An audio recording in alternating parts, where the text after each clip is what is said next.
Have you had a hankering for something savory and salty, but regular potato chips just aren't hitting that spot? Don't worry, I got you.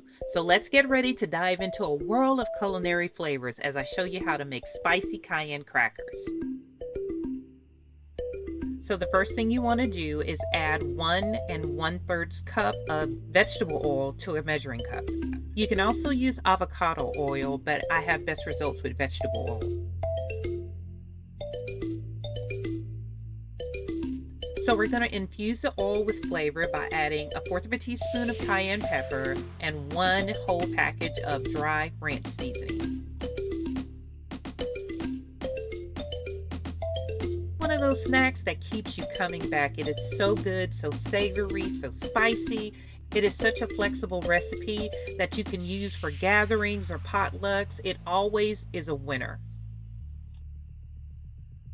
Please like, subscribe, and share this video. It encourages me to make more videos, and it also helps me to grow my channel.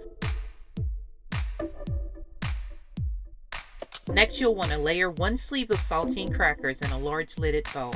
You're going to drizzle a small amount of the oil mixture over the crackers, and you're going to continue this process for each sleeve of crackers.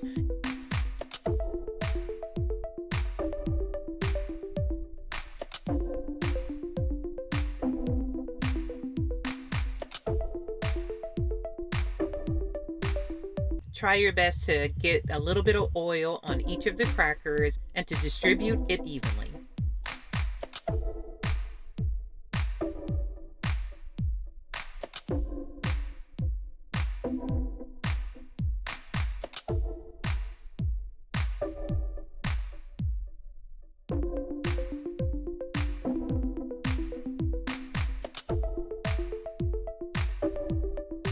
Once all the crackers have their coating, it's time to shake things up.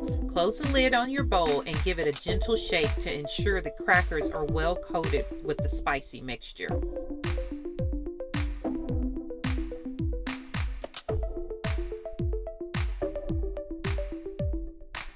After shaking, let the crackers sit for about 15 minutes. This is going to allow that oil to penetrate the crackers and infuse them with the flavor. After the time is up, you're going to shake it again and flip the bowl over. Leave it for another 15 minutes, and you're going to do this 4 times. And this is the final result. I usually serve it with a chicken Waldorf salad, which I'll be making a video on soon. I know you will enjoy this recipe, and I know that others will. Enjoy, and see you next time.